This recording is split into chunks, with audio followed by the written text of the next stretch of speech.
बाळासाहेबांच्या तमाम शिवसैनिकांना तुमच्या या अनिश गाढवेचा, बाळासाहेबांच्या लहानशा शिवसैनिकाचा मानाचा जय महाराष्ट्र.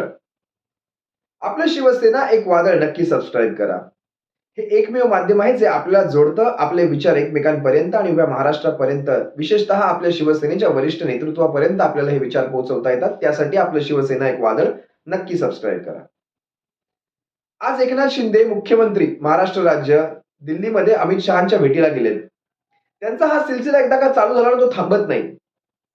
असं ऐकलंय की कर्नाटकाचे मुख्यमंत्री बसवराज बोम्मई यांच्यासोबत कर्नाटक सीमावादाविषयी त्यांचं काही चर्चा होणार आहे. सर्वात प्रथम केंद्र सरकारच्या नेतृत्वाखाली जर ही चर्चा होत असेल तर केंद्र सरकारचं धोरण आपल्याला माहिती आहे. महाराष्ट्र सीमावादात त्यांना किती इंटरेस्ट आहे हे आपल्या सर्वांना माहिती आहे. केंद्र सरकारने आजपर्यंत कधीही महाराष्ट्राची बाजू या सीमावादात घेतलेली नाही. हा आजवरचा इतिहास आहे. हे फक्त महाराष्ट्रातून चाललेल्या आंदोलकांवर किंवा आंदोलनाच्या पार्श्वभूमीवर ही फक्त एक बैठक घेतली, काहीतरी केल्याचं दाखवायचं आणि लोकांमधला आपल्याविषयी असलेला रोष थोडा शांत करण्याचा प्रयत्न करायचा. 17 तारखेला असलेल्या महाविकास आघाडीच्या विशेषतः शिवसेनेच्या मोर्चाची याला पार्श्वभूमी आहे, हेही लक्षात घ्यावं. एवढं साधंसं राजकारण कळत नसेल तो आमचा मराठी माणूस कसला. आम्हाला सर्व कळतं तुमचा हा आजचा दौरा कशासाठी आहे. नाहीतरी अमित शहाचे तुमचे दौरे फार होत असतात तुम्हाला आणि तुमचं शेवटी हायकमांड दिल्लीतच बसलंय. विशेष म्हणजे हा माझा आजचा विषय नव्हता, पण सहज हा व्हिडिओ करण्याआधी ही बातमी पाहिली, म्हटलं तुमच्याशी एकदा चर्चा करावी याविषयी. माझा आजचा मूळ विषय असा आहे, भाजपामध्ये धुसफूस वाढली आहे, जी बाहेरून दिसत नाही. सध्या वातावरणात जे चित्र दाखवलं जात आहे ना ते तसं नाहीये. भाजप आणि शिंदे गट यांच्यामध्ये अंतर्गत कलह इतका पराकोटीला गेलेला आहे की तो बाहेर दिसत नाही, पण आतमध्ये तो आहे. तुम्हाला याचं महत्वाचं कारण म्हणजे मंत्रिमंडळाचा विस्तार. भाजपमध्ये अंतर्गत कलह वाढत चाललाय याचं प्रेशर देवेंद्र फडणवीस यांच्यावर आहे. त्यांच्या 1-2 वक्तव्यांवर किंवा ह्या मुख्यमंत्र्यांच्या 1-2 वक्तव्यांवर आपल्याला समजलं असेल, यांनी मंत्रिमंडळाचा विस्तार हिवाळी अधिवेशनाच्या आधी करण्याचं सांगितलं होतं, पण त्यांच्याकडनं ते शक्य होत नाहीये. इतका अंतर्गत कलह आहे. कारण भाजपमधून मंत्रिमंडळासाठी उत्सुकांची यादी फार मोठी आहे. बरं, ह्या सगळ्या झाल्या प्रकारामध्ये भाजपकडे गमावण्यासारखं काही नाही. भाजप हा खेळ अगदी सावधानीने खेळतोय. कसा ते पहा. भाजपने काय केलं, यांना सरकारात बसवलं. मुख्यमंत्री पद भाजप इतक्या सहजासहजी कोणाला देईल अशा याचा भाजप नाही. अशा वृत्तीचा भाजप नाही.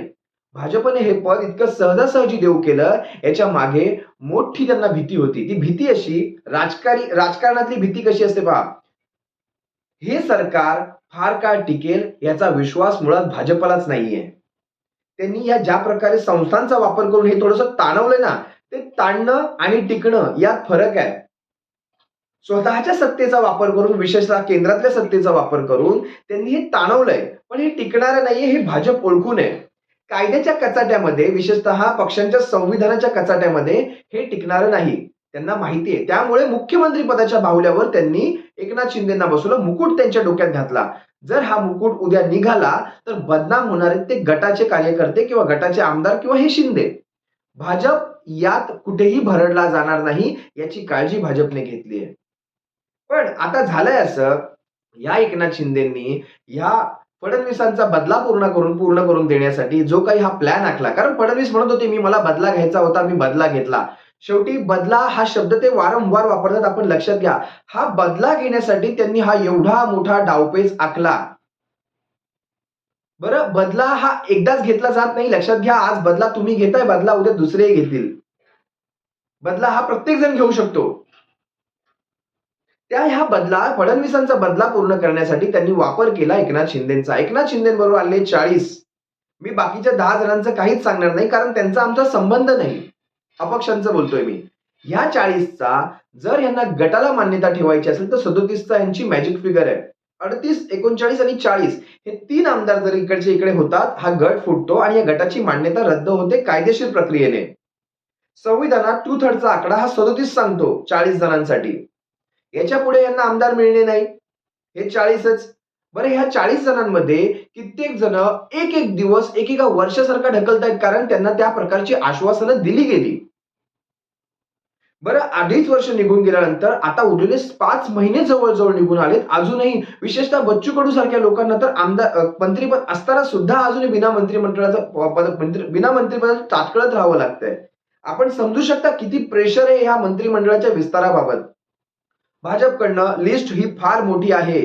भाजपकडनं महत्त्वाची खाती मागण्यासाठी लिस्ट आहे. 9 आणि 9 असे 18 मंत्री सध्या असताना अजून पुढचे मंत्री का केले जात नाहीत? हिवाळी अधिवेशनाच्या आधी हे सगळं होणार होतं, हे का केलं जात नाही? आपण समजू शकता. या 40 जणांपैकी 9 जण सोडले तर 31 आमदार असे आहेत, त्यांना खूप मोठ्या अपेक्षा आहेत. प्रत्येकाला काही ना काहीतरी आश्वासन देऊन त्यांनी इकडे आणलेलं आहे. कारण मंत्रिपद तर आमदारकी तर त्यांची तिकडेही होती. वरती उद्धव साहेबांचा हात होता. कधीही आमदारकी निवडून आणू शकत होते. शिवसेनेसारखा पक्ष पाठीशी होता. मग इकडे येऊन यांनी साध्य ते काय केलं? भाजप यांना कधी निवडून आणणार नाही. गटामध्ये एवढी ताकद नाही. गटाचे मोजके 40, 50, 100 कार्यकर्ते असतात फक्त. स्वतःचे आमदार बघा, माणसाच्याकडे स्वतःचं वजन असतं. प्रत्येक आमदाराचा स्वतःचा हा एक मतदार असतो. पण तो इतका नाही की तो त्याला आमदार म्हणून निवडून आणले. आणि अशी हाताच्या बोटावर मोजणे इतकीच उदाहरणं या महाराष्ट्रामध्ये आहेत. हे एवढे मोठे रथी महारथी नाहीयेत. मग शिवसेना नाही, उद्धव ठाकरे साहेबांचा हात नाही किंवा त्यांच्या मागे ती फळी नाही पक्षाची. मग ही रिस्क का घेतली? तर मंत्रीपद एखादं भेटलं, त्या मार्फत जो निधी येईल, त्या निधीतून काही कामं दाखवता येईल, काही वैयक्तिक विकास करून घेता येईल. या सगळ्यांसाठी हे केलं गेलेलं षडयंत्र होतं. मग हा मंत्रिमंडळ विस्तारच झाला नाही, तर यांच्या मनातली धुसफूस ती रास्त आहे. अरे कधी मिळणार आम्हाला? आमचं काय 2.5 वर्षाच्या नंतर गेल्यानंतर पुढची आमदारकी या सगळ्यांची घरामधून होणार आहे. बरं काही ना काहीतरी तर मिळवू द्या बाबा आम्हाला. बरं भाजप या सगळ्यांच्या आमदारकींच्या मतदारसंघांवर कमळ फुलवण्याच्या तयारीत आहे. भाजप यांना आतून पोखरतोय. वरती शिवसेना यांच्या मानगुटीवर बसणार. ह्या सगळ्यांमध्ये नुकसान जर कुणाचं झालं तर या 40 टोळक्यांपैकी एकनाथ शिंदे सोडले तर 39 जणांचं नुकसान. एकनाथ शिंदेचं नुकसान नाही झालं. एकनाथ शिंदेचं राजकारणच संपलं. त्यांचं नुकसान नाही झालं. त्यांनी आयुष्यभरासाठी आपल्या राजकीय प्रवासाचा राजकीय प्रवासाची आत्महत्या केली. आजपर्यंत त्यांचं नुकसान नाही झालं, त्यांचं संपलं. या बाकीच्यांचं तर सुरुवात व्हायच्या आधीच संपलं. 39 जण 39 पैकी एक सोडा आणि 9 जण आमदार जे मंत्री झाले सध्याच्या पहिल्या विस्तारामध्ये. 31 जणांचं काय? प्रत्येक जणाला काही ना काहीतरी आश्वासन दिलेलं आहे. मी तुम्हाला सांगतो, याच्यातले मंत्रिमंडळासाठी विशेषतः उत्सुक असलेले आमदार कोण आहेत बघा, तुम्हाला सांगतो. पहिल्या आमदारांपैकी नाव येतं शिरसाट, गायकवाड जे बुलढाण्याचे, संजय गायकवाड, संजय शिरसाट, प्रकाश सुर्वे, सदा सरवणकर ह्यांसारखी माणसं ही मंत्रिपदासाठी उत्सुक आहेत. चांगल्या खात्यांसाठी.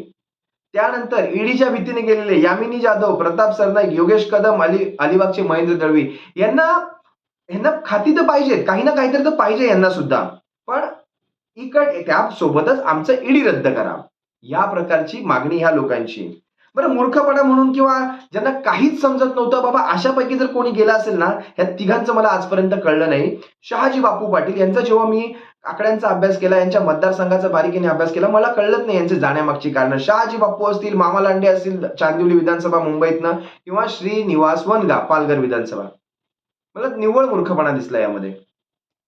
महामंडळांसाठी कोण कोण उत्सुक आहे? बरं आपल्या सर्वांना सांगायची इच्छा अशी आहे की महाराष्ट्रामध्ये टोटल 32 महामंडळ आहेत, जी सरकारचा भाग नसतात. पण त्या सरकारचा भाग जरी नसला तरी सरकारच्या अंतर्गत येतात आणि त्याच्यावर कार्य करण्यासाठी एक मंत्रिपदाच्या लेवल इतकाच जेव्हा आमदार ठेवला जातो, त्याला महामंडळ दिली जातात. जरी ते मंत्रिपद नसलं तरी त्याच्यापेक्षा थोडंसं कमी पण तत्सम आहे ते. अशी 32 महामंडळ महाराष्ट्रात आहेत. तुम्हाला मी अगदी फटफट त्याची नावं वाचून दाखवतो. माजी सैनिक, महाराष्ट्र राज्य माजी सैनिक विकास, महाराष्ट्र राज्य बियाणे, कृषी उद्योग महामंडळ, मत्स्योद्योग महामंडळ, शहर औद्योगिक विकास महामंडळ, राज्य रस्ते विकास जो MSRDC, जो नगर विकासच्या अंतर्गत MSRDC येतं त्याचा भाग, जो सध्या एकनाथ शिंदेकडे आहे MSRDC, ते पण एक महामंडळ आहे, हे लक्षात ठेवा. खनिकर्म, त्याच्यानंतर औद्योगिक विकास ज्याला आपण MIDC म्हणतो, महाराष्ट्र राज्य औद्योगिक इंडस्ट्रियल डेव्हलपमेंट कॉर्पोरेशन, औद्योगिक विकास. खादी व ग्राम उद्योग हे सुद्धा एक महामंडळ आहे. लक्षात घ्या, बरीचशी महामंडळ आपल्याला माहीत सुद्धा नसतील, पण ती महामंडळ आहेत. जसं आपण मागे एसटीच्या कर्मचाऱ्यांच्या आंदोलनाच्या वेळेस म्हणतो, एसटी हे एक महामंडळ आहे, महाराष्ट्र राज्य परिवहन विकास महामंडळ. त्या अंतर्गत एसटी येतं, पण ते सरकारचा भाग नसतं. हे म्हणतात विलीन करून घ्या. जर विलीन करून जर एसटीला घ्यायचं होतं त्यावेळेस जेव्हा आपल्या सरकारवर दबाव आणत होते, विलिनीकरण शक्य आहे, विलिनीकरण शक्य आहे. मग ही 32 महामंडळं जर म्हणाली आम्हालाही सरकारमध्ये विलीन करून घ्या, तर ही 32 मंत्रालय स्थापन होतील तिथे. लक्षात घ्या. आणि महामंडळ कधी सरकारचा भाग असू शकत नाही. सरकार पुरस्कृत असू शकतात, पण सरकारमध्ये येऊ शकत नाही. अगदी सांगायचं तात्पर्य फक्त एवढं. खादी व ग्राम उद्योग, लघु उद्योग, हाफकिन बायो आणि फार्मा, हाफकिन प्रशिक्षण संशोधन चाचणी, तापी पाटबंधारे विकास, महात्मा फुले मागासवर्ग विकास, अपंग वित्त विभाग, अपंग वित्त विकास विभाग हा मागच्या सरकारच्या काळामध्ये, आपल्या सरकारच्या काळामध्ये हा बच्चू कडूंकडे आपण दिला होता. अपंग वित्त विकास. बघा, अजून त्यांना आपण काय दिलं होतं? पुढचं महामंडळ सांगतो, इतर मागासवर्ग विकास. हे सुद्धा आपण बच्चू कडूंना दिलं होतं. काय कमी केलं होतं यांच्या बाबतीत? हे सुद्धा गेले. आता ह्यांना खाली आमदारकी ती पण स्वतःच्या जीवावर, प्रहारच्या जीवावर निवडून आणली होती यांनी. ती सुद्धा यांना पुढच्या वेळेस नशिबात नसणार.